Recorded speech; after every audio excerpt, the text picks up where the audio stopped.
کر لیں تو ان کے ساتھ تو ساتھ ان کے تمہارے فائدے میں نہیں ہوگا.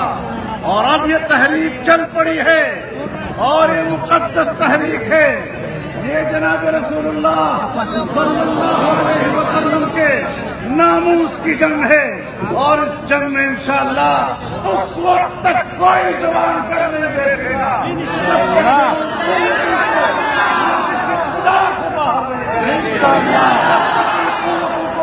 ہم پسپائی پر مجبور نہیں کریں گے.